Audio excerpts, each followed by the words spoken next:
اعوذ باللہ من الشیطان الرجیم بسم اللہ الرحمن الرحیم۔ توحید کے علم بردار سیدنا حضرت ابراہیم خلیل اللہ علیہ السلام کا تذکرہ گزشتہ زیر درس آیات میں بھی ہوا۔ اللہ جل شانہ نے حضرت ابراہیم علیہ السلام کو آسمان و زمین میں اپنی نشانیاں عجائبات دکھائے۔ حضرت ابراہیم علیہ السلام کی قوم دعوت توحید سننے کے بعد حضرت ابراہیم سے جھگڑنے لگی۔ وحاجہ قومہ، حضرت ابراہیم سے ان کی قوم نے جھگڑا کیا۔ سیدنا حضرت ابراہیم علیہ السلام کی قوم دعوت توحید کے جواب میں بحث کرنے لگی۔ حضرت ابراہیم نے ان سے فرمایا، قال اتحاجونی فی اللہ وقد ہدان، کیا تم مجھے اللہ کے حق میں اللہ کی طرف دعوت دینے کے بدلے میں مورد الزام ٹھہراتے ہو، مجھ سے جھگڑتے ہو؟ مجھے اللہ نے ہدایت عطا فرمائی، اب تمہارا خیال یہ ہے کہ میں تمہارے جھگڑوں سے فضول بحث سے بہک جاؤں گا؟ ہرگز نہیں۔ حضرت ابراہیم کی قوم نے حضرت ابراہیم کو ڈرایا دھمکایا بھی کہ آپ ہمارے معبودوں کی توہین کر رہے ہیں، ہمیں لگتا ہے کہ یہ آپ کو مہنگا پڑے گا، آپ پر وبال آئے گا، آپ الیاذ باللہ مجنون پاگل ہو جاؤ گے یا کسی مصیبت میں پھنس جاؤ گے۔ حضرت ابراہیم نے انہیں سمجھایا، وَلَا أَخَافُ مَا تُشْرِكُونَ بِهِ إِلَّا أَن يَشَاءَ رَبِّي شَيْئًا، جنہیں تم رب کو چھوڑ کر شریک بنائے بیٹھے، خدا سمجھے بیٹھے، میں ان سے نہیں ڈرتا۔ ہاں یہ ہے کہ میرے اللہ قادر ہیں، وہ مجھے کوئی نفع نقصان پہنچائیں تو وہ پہنچا سکتے ہیں۔ میرے اللہ وسع ربی کل شیء علما، بڑے وسیع علم والے ہیں، اللہ کا علم ہر چیز پر وسیع۔ مجھے تمہارے معبودوں سے اور ان جھوٹے خداؤں سے کوئی ڈر نہیں ہے۔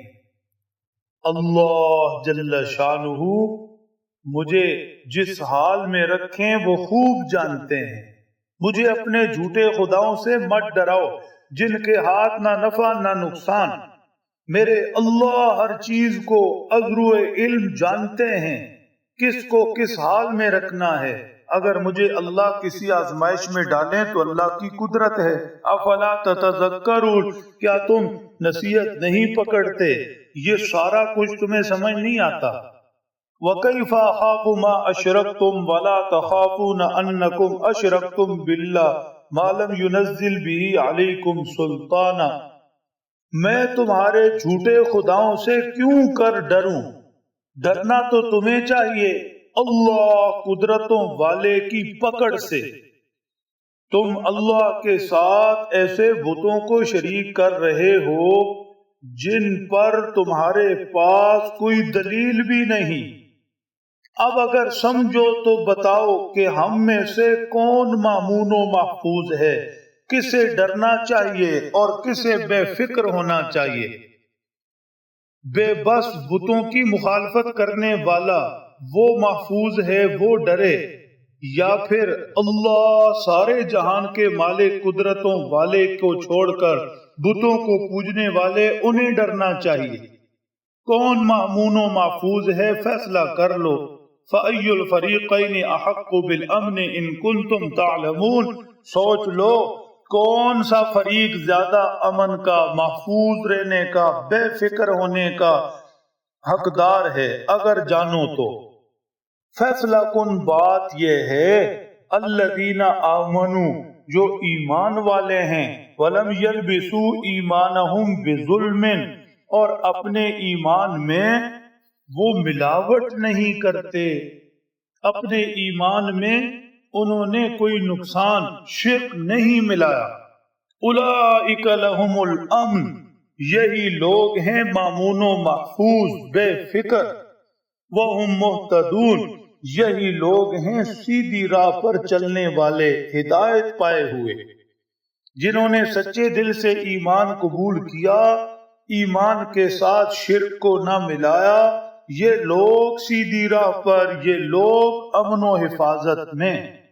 دنیا میں بھی جتنا بگاڑ ہے وہ اللہ سے دوری کی وجہ سے ہے، لہذا اگر کوئی چاہتا ہے مامون و محفوظ رہے، بے فکر رہے، پریشانیوں مصیبتوں سے جان چھوٹ جائے، تو وہ اللہ کے قریب ہو جائے، ایمان لائے اور ایمان میں ترقی کرتا جائے، نیکی عبادت اعمال میں آگے بڑھتا جائے، دنیا بھی امن والی ہوگی، قبر بھی امن و حفاظت والی، اور آخرت بھی امن و حفاظت والی۔ اللہ سمجھنے عمل کی توفیق بخشے۔